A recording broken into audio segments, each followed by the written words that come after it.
Thank you again for joining us today for another study of God's Word.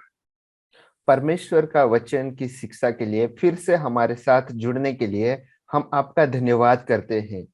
I appreciate you watching these videos every day. और प्रतिदिन आप हमारा video देखते हैं, इसके लिए हम आपका धन्यवाद करते हैं। As we study the Word of God together, God is strengthening your life.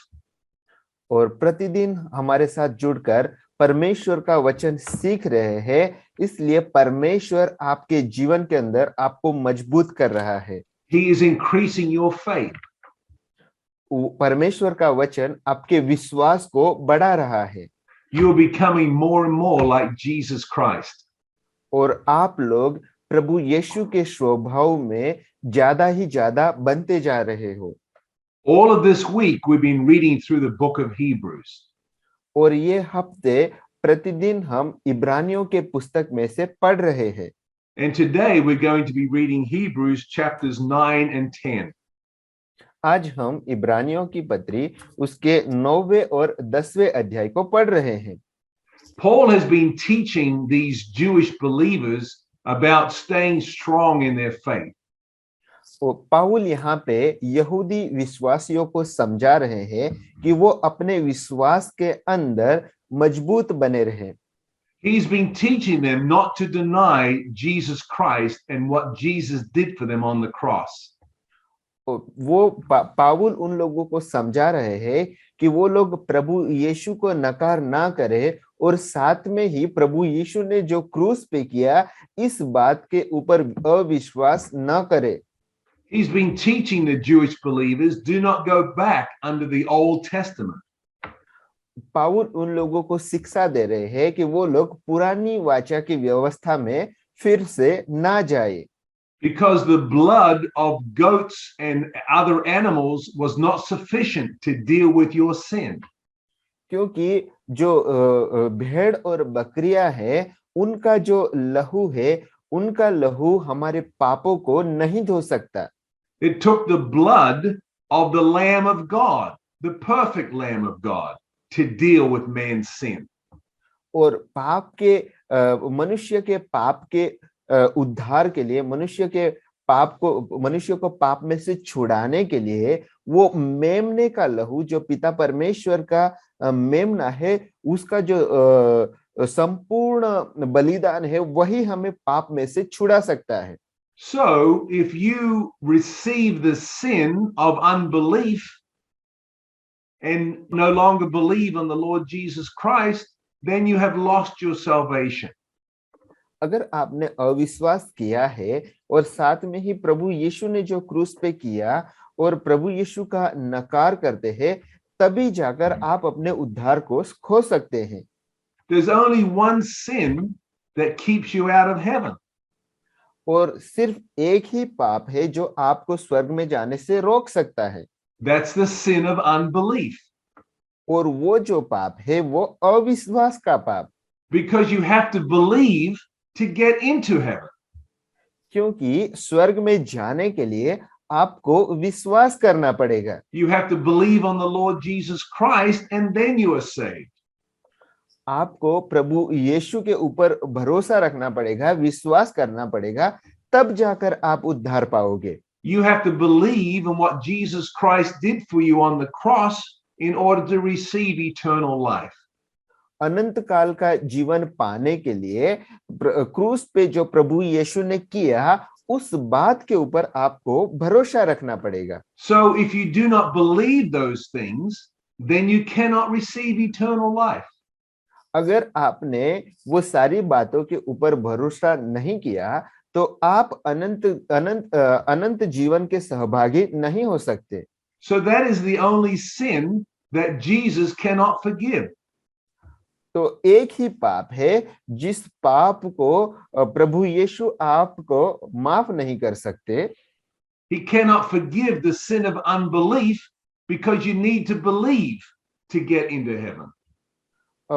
अविश्वास के पाप को वो माफ नहीं कर सकता, क्योंकि स्वर्ग में जाने के लिए आपको विश्वास करना पड़ेगा। Every other sin Jesus paid the price for on the cross.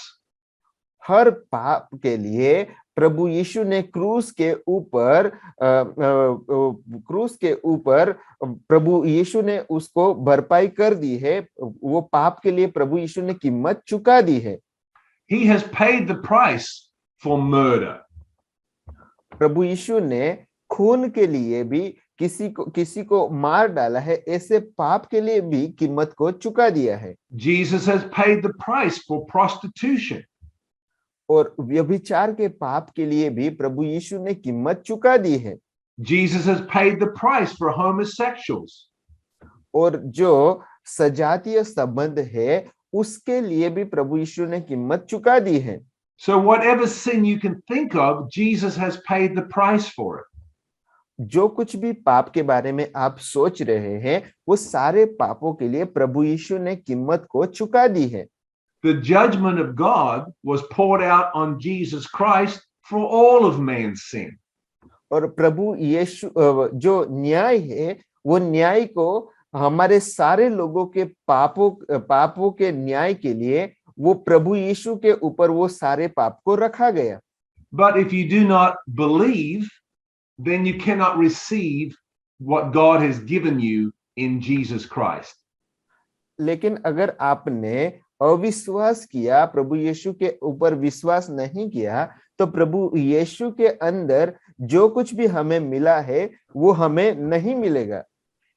And so Paul is telling these Jewish believers, don't change your belief system.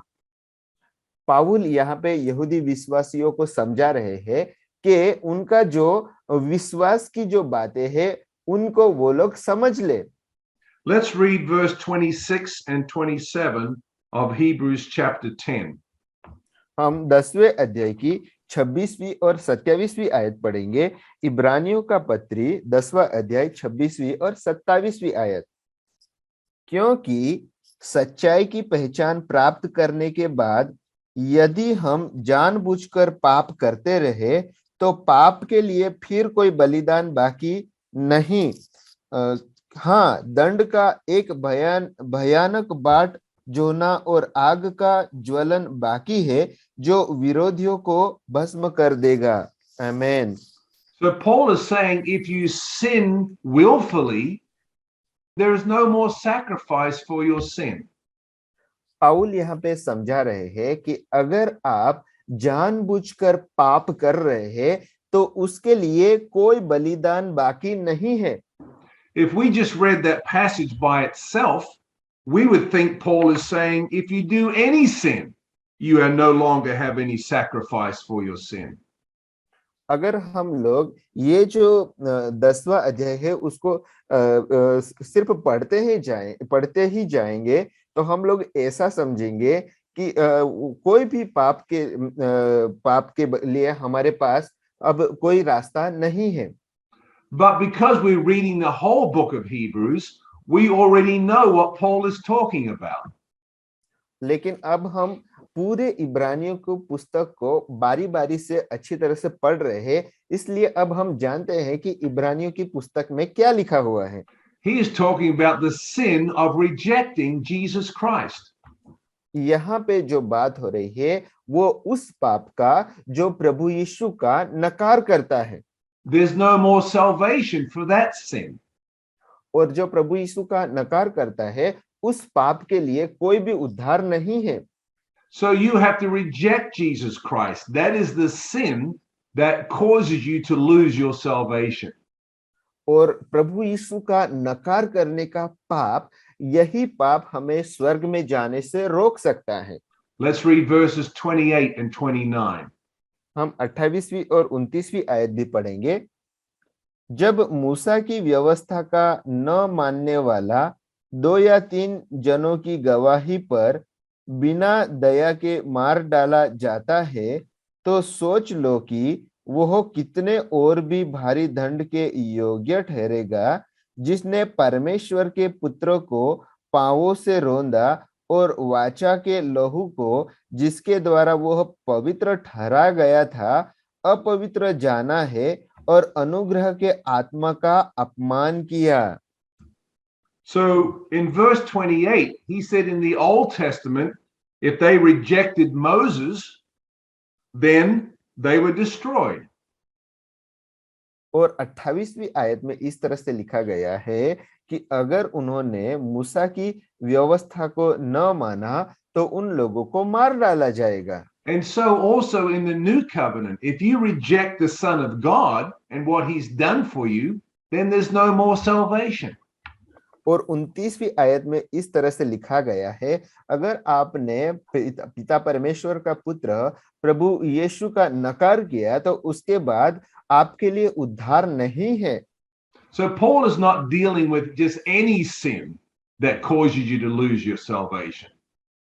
और यहाँ पे पाउल ऐसा कोई भी पाप के बारे में नहीं बता रहा है कि जो आपको स्वर्ग में जाने से रोक सकता है। If that was true, then none of us would have eternal life. अगर कोई भी पाप हमें रोक सकता था तो हमारे में से कोई भी व्यक्ति स्वर्ग में नहीं जा सकता। If you think this is referring to any sin, then that means that once you became a Christian and you sinned after becoming a Christian, you've lost your salvation. अगर ऐसी बात होती कि कोई भी पाप हमें स्वर्ग में जाने से रोक सकता, तो एक बार हम मसीह बनने के बाद अगर फिर से पाप हो जाता तो हम में से कोई भी व्यक्ति स्वर्ग में नहीं जा सकता। So Paul is dealing with the sin of rejecting Jesus Christ. पाउल यहाँ पे उस पाप के बारे में बता रहा है, वो पाप यह है कि प्रभु यीशु का नकार करना। The only sin that cannot be forgiven is not believing on the Lord Jesus Christ. एक ही पाप है जिसको माफ नहीं किया जाएगा और वह यह है कि प्रभु यीशु का नकार करना। This is what Jesus said also. और यही बात प्रभु यीशु ने भी कही। Let's go to John chapter 16. और यूहन्ना रचित सुसमाचार उसके 16वें अध्याय में हम जाएंगे। And we're going to read verses 8 and 9. और उसकी 8वीं और 9वीं आयत हम पढ़ेंगे। वह आकर संसार को पाप और धार्मिकता और न्याय के विषय में निरुत्तर करेगा। पाप के विषय में इसलिए कि वे मुझ पर विश्वास नहीं करते। आमीन। So verse 8 says the Holy Spirit is here to convict the world of sin. और 8वीं आयत इस तरह से बता रहा है कि पवित्र आत्मा यहाँ पे पाप के बारे में प्रकट करेगा। And verse 9 tells us what the sin is that the Holy Spirit is convicting the world of.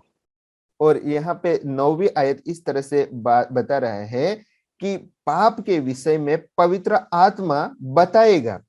And that's the sin of unbelief. और वो जो पाप है वो है अविश्वास का पाप।